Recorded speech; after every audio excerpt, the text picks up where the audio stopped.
नमस्कार साथियों, स्वागत है आप सभी का आपकी अपनी पाठशाला पे। मणिपुर में 17 महीने से चल रही हिंसा संभवतः अब लगाम लगा पाएगी। हो सकता है कि आने वाले समय में मणिपुर से और सुखद समाचार आए, जो इतने समय से राष्ट्र के अंदर चर्चा का विषय बना हुआ था। अब मणिपुर के अंदर हिंसा ना हो, इसके लिए केंद्र के द्वारा किए गए प्रयास आने वाले समय में सकारात्मक सुर्खियां बनने वाले हैं। मणिपुर, जहां पर लंबे समय से सुर्खियां 2023 से बनना शुरू हुई, जब पता चला कि वहां पर कुकी और मैतेई एक दूसरे के आमने सामने आए, कुकी, नागा और मैतेई एक दूसरे के आमने सामने आए और लगभग 200 से अधिक लोगों की जान दंगा प्रदर्शन में चली गई। हजारों करोड़ रुपए लॉस हुआ, क्योंकि इंफ्रास्ट्रक्चर, पूरी इकोनॉमी पूरी तरह से रुक गई। पूरे देश के अंदर उन सारे मुद्दों ने हाईलाइट सुर्खियां पाई कि सरकार किस तरह से पीछे पिछड़ रही है, क्या कुछ नहीं कर पा रही है। तमाम बातें न्यूज़ बनती आई। आपने बहुत सी तस्वीरें देखी। मणिपुर देश के अंदर प्रमुख मुद्दों में से एक रहा, लेकिन अब डायलॉग फॉर पीस इन मणिपुर शुरू हुआ और ऐसे में सुर्खी बनती है कि तीनों समुदाय, जिसमें कुकी की तरफ से कुकी जो हमार, साथ में मैतेई और नागा, इन तीनों के एमएलए एक साथ मिले और यूनानिमसली रिजॉल्व करने की बात की कि हम सब लोग एक साथ मिलकर इसे संपन्न करेंगे। आने वाले समय में किसी प्रकार का कोई कन्फ्लिक्ट ना रहे, इसके लिए हम टेबल पर बैठ चुके हैं और आने वाले समय में इसे पूरी तरह से सेटल कर देंगे। खबर बनती है unanimously resolved to call for peace. ये मिनिस्ट्री ऑफ होम अफेयर्स ने तीनों के विधायकों को दिल्ली बुलाया और यहां पर पहले गृह मंत्रालय में मीटिंग होनी थी, बाद में उसे इंटेलिजेंस ब्यूरो आईबी के ऑफिस में इस मीटिंग को रखा गया। तीनों की तरफ से जो प्रतिनिधि आए, असल में यहां पर 60 विधायक हैं मणिपुर विधानसभा में, लेकिन उनमें से 20 विधायकों को बुलाया गया, जिनमें से 10 कुकी और नागा के थे और 10 मैतेई के थे, और इन्हें टेबल पर बुलाकर बातचीत की गई, इनकी मांगें सुनी गई और उन मांगों को सुन करके ये प्रॉमिस किया गया कि भविष्य में किसी प्रकार की अशांति अब नहीं होगी। और इसके लिए मिनिस्ट्री ऑफ होम अफेयर्स ने लंबे समय में तैयारियां की थी और इन्हें बुला करके इनकी बातों को प्रॉपर तरीके से टेबल पर सुना गया। इसमें जो कुकी और नागा समुदाय के लोग आए, उन्होंने जो अपनी मांग रखी, इन विधायकों ने जो मांग रखी, उनमें से पहली बड़ी मांग थी कि भारत सरकार मणिपुर के अंदर लीडरशिप को बदले। यानी कि जो वर्तमान में यहां पर सीएम है एन बीरेन सिंह, जो कि मैतेई कम्युनिटी से आते हैं, इन्हें आप बदलें। साथ में दूसरी मांग रखी कि कुकी इलाकों के लिए अलग प्रशासन की व्यवस्था हो और जो हथियारबंद ग्रुप हैं उन्हें गैर कानूनी संगठन घोषित किया जाए। इसी प्रकार से नगा लोगों की जो मांग थी वो क्या थी, सारी बातें आज के सेशन में डिटेल से बताएंगे, क्योंकि फिलहाल के लिए सुर्खी 15 अक्टूबर से निकलकर यह आई है कि एक group of elected members of Manipur assembly representing Kuki, Zo Hmar, Meitei and Naga communities met in New Delhi today to discuss on the current scenario in the state. इन सब की मुलाकात हुई और इन्हें सेंटर के द्वारा इनवाइट किया गया था, मिनिस्ट्री ऑफ होम अफेयर्स के द्वारा इनवाइट किया गया था इस मीटिंग के लिए। पहले प्रयास ये था कि इन्हें एक साथ बिठाकर टेबल पर बात की जाएगी, लेकिन अलग अलग तरह की बातें निकलकर आना शुरू हुई। लेकिन कुल जमा बात यह है कि इन सभी प्रतिनिधियों को एक साथ बुलाया गया। मणिपुर, जो भारत के पूर्वोत्तर राज्यों में से एक राज्य है, पूर्वी राज्य है, म्यांमार से अपना बॉर्डर साझा रखता है, साथ में भारत के नागालैंड, असम और मिजोरम से बॉर्डर साझा करता है। इस मणिपुर में पिछले साल से हिंसा हो रही है। हिंसा होने का जो तात्कालिक कारण था उस पर भी, और हमने जो भी प्रक्रियाएं हुई उन सब पर पिछले साल भी और इस साल भी काफ़ी सारे वीडियोस के माध्यम से आपको अपडेट दिया और बताया कि कैसे यहाँ की परिस्थितियाँ बदल रही हैं, सब जानकारी आपको दी। फिर भी एक ब्रीफ टाइमलाइन आप जान लें, और उसको जानने से पहले यहाँ ये समझें कि मणिपुर की असल में डेमोग्राफी क्या है, यहाँ कौन लोग रहते हैं और किस तरह से यहाँ का वोट बैंक चलता है। असल में मणिपुर में लगभग 36 लाख लोग निवास करते हैं। उनमें 3 प्रमुख समुदाय के लोग हैं, मैतेई, कुकी और नागा। मैतेई लोग जो हैं वो प्रमुखता से हिंदू हैं। नागा और कुकी ईसाई धर्म को मानने वाले लोग हैं। नागा और कुकी को जनजातीय दर्जा प्राप्त है, यानी कि एसटी का दर्जा प्राप्त है।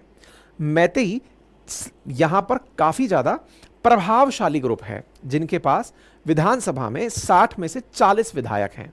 ये इम्फाल घाटी में रहते हैं। इनकी जो सबसे बड़ी परेशानी है वो ये है कि ये पूरे मणिपुर के 10% क्षेत्रफल पर ही निवास करते हैं।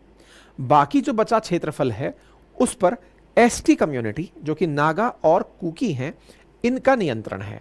इस प्रकार से कहा जाए कि यहाँ की मेजॉरिटी जो आबादी है वो छोटे से क्षेत्रफल पर रहती है और बाकी जो बची हुई आबादी है वो 90% क्षेत्रफल पर रहती है। वहीं दूसरी तरफ मैतेई थोड़े संपन्न हैं और यहाँ की सरकार में बड़ा नियंत्रण रखते हैं, इसलिए सबके प्लस और सबके माइनस हैं। ऐसे में इन लोगों के बीच में जो कहते हैं पॉपुलेशन का जो कन्फ्लिक्ट हुआ वो कुछ इस प्रकार से था कि मैतेई 53% और कुकी नागा मिलकर के लगभग 40% के आसपास निकले और इन लोगों ने एक दूसरे के खिलाफ अपने अपने प्लस माइनस गिनाए। अब एक बार के लिए आप ये देखें कि मैतेई कहाँ रहते हैं, तो मेजरली मैतेई इम्फाल के अंदर रहते हैं जो कि यहाँ की राजधानी है। कुकी चूराचांदपुर, कांगपोकी, फेरावल इन इलाकों में रहते हैं। नागा सेनापति उखरुल के अंदर रहते हैं। ठीक है, इन क्षेत्रों को अगर आप यहाँ पर मैप के माध्यम से प्रतीकात्मक तरीके से समझें तो असल में लड़ाई कहाँ से शुरू हुई, तो जानकारी निकली कि जो मैतेई है ये अब तक एसटी में नहीं था। मैतेई लंबे समय से डिमांड कर रहा था कि जब मेरे पास 53% पॉपुलेशन है तो मैं 10% क्षेत्रफल पर ही नियंत्रित क्यों रहूं। तो जवाब मिला कि आप एसटी में नहीं आते, इसलिए आपको इन्हीं क्षेत्रों में रहना होगा। जनजाति इलाके के जो लोग हैं वही पहाड़ों पर और जंगलों में रह सकते हैं। मैतेई ने इसलिए डिमांड की कि हमें भी एसटी का दर्जा दिया जाए और तर्क दिया कि देश की आजादी से पहले मैतेई एसटी में ही आते थे, शेड्यूल्ड ट्राइब्स ही हुआ करते थे, तो हमें उसी तर्ज पर वापस ट्राइब का दर्जा दिया जाए।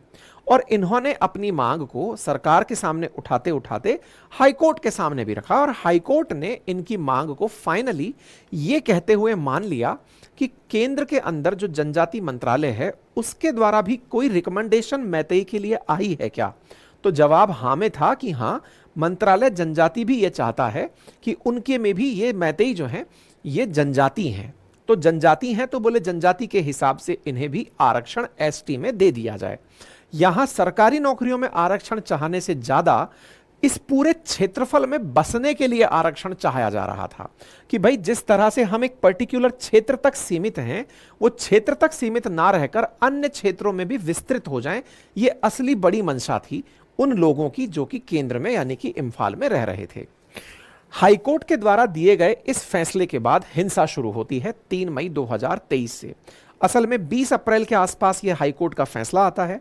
28 अप्रैल को नागा और कुकी एक साथ इकट्ठे होकर जनजातीय एकता रैली निकालते हैं 28 अप्रैल के आसपास।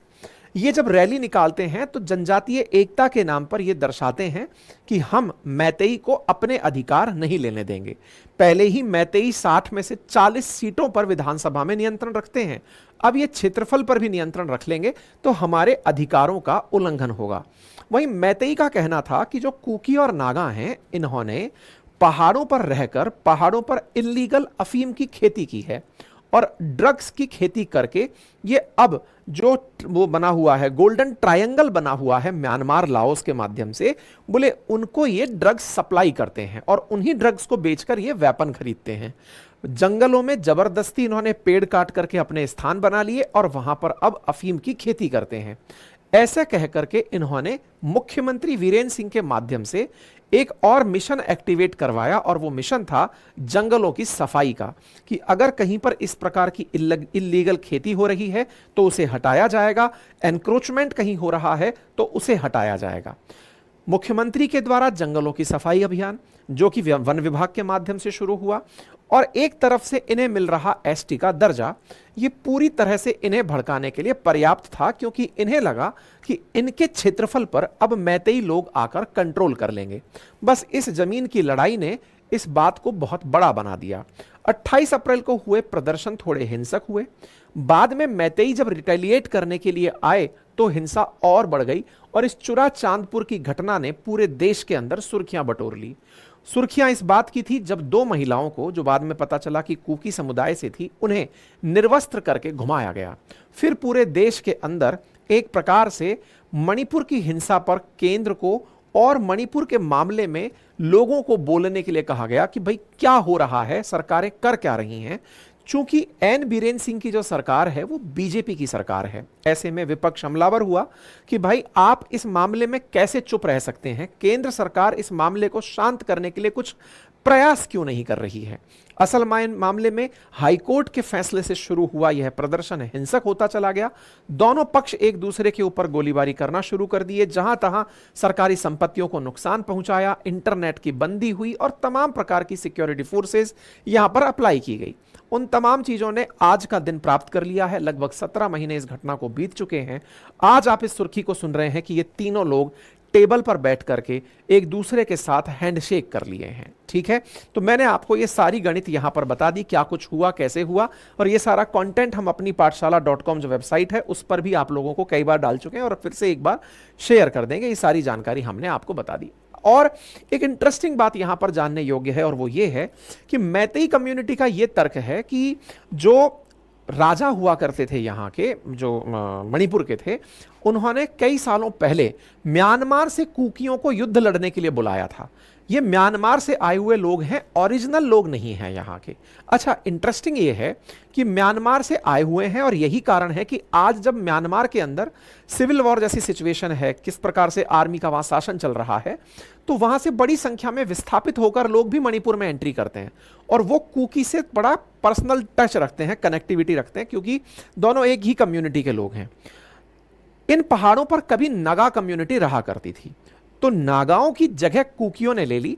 पहाड़ों पर जो आदिवासी जनजाति थी नागा, उसको कुकी के द्वारा कैप्चर करने से नागा और कुकी भी आपस में रिफ्ट में रहने लगे। लेकिन चूंकि अब दोनों मैतेई से प्रताड़ित थे, क्योंकि मैतेई को अब ये सारा क्षेत्र मिलने वाला था, तो आपस में इस बात को लेकर के झगड़े और बढ़ गए। ठीक है, तो 3 समीकरण थे कुल मिलाकर। कुकी मैतेई आपस में एक दूसरे से लड़ रहे थे।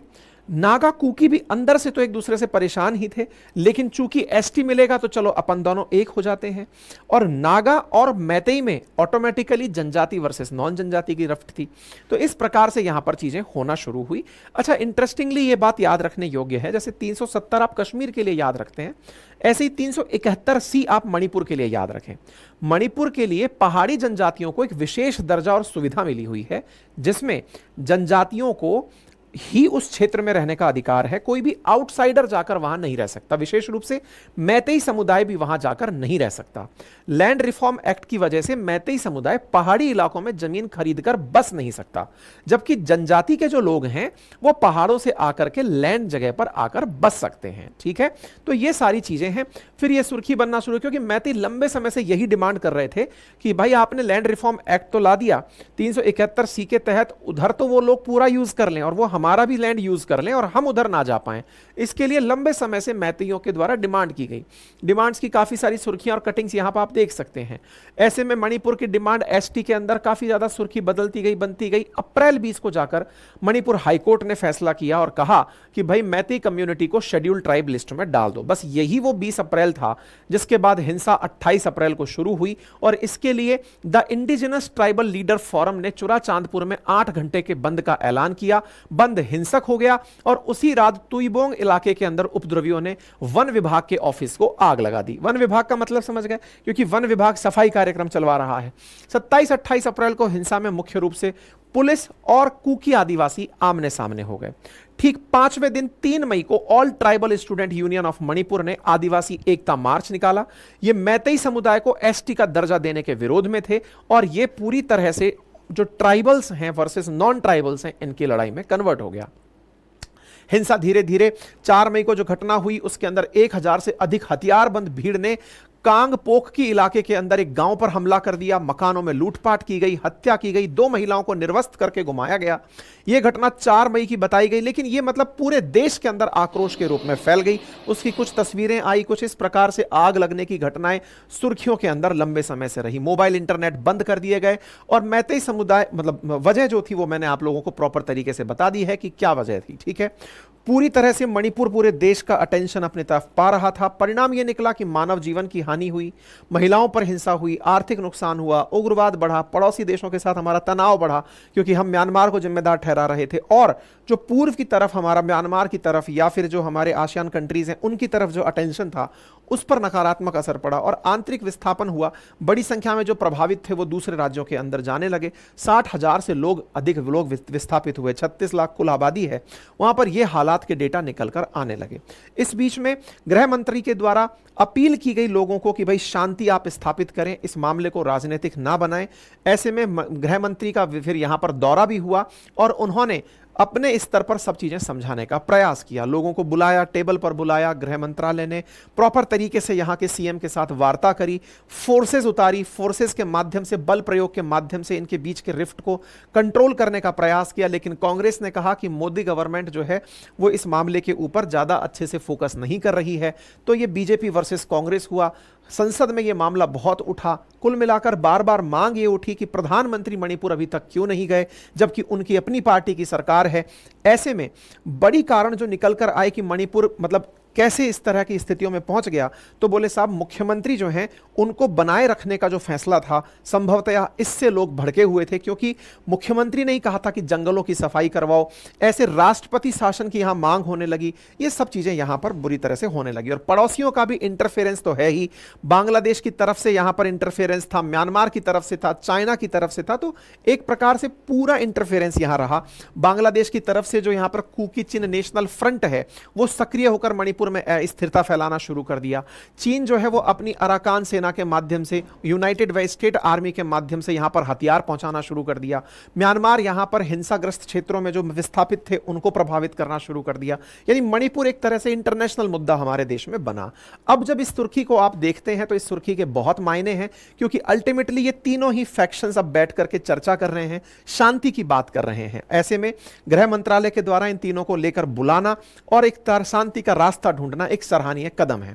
लेकिन अब एक बड़ा सवाल बनता है कि अल्टीमेटली ये हुआ कैसे, मतलब अचानक कैसे हुआ, कौन आए, कहां से आए, मेती आए, कुकी आए, कुकियों ने अपनी डिमांड रखी कि मुख्यमंत्री को बदलो, क्या ये होगा या नहीं होगा, आगे क्या होगा, तमाम बातें। लेकिन हुआ कैसे ये सब बात, तो इसके बारे में जानकारी निकल कर आई कि असल मायने में जो नागा लोग हैं ना, उनका हाल ही में एक अल्टीमेटम वायरल हुआ।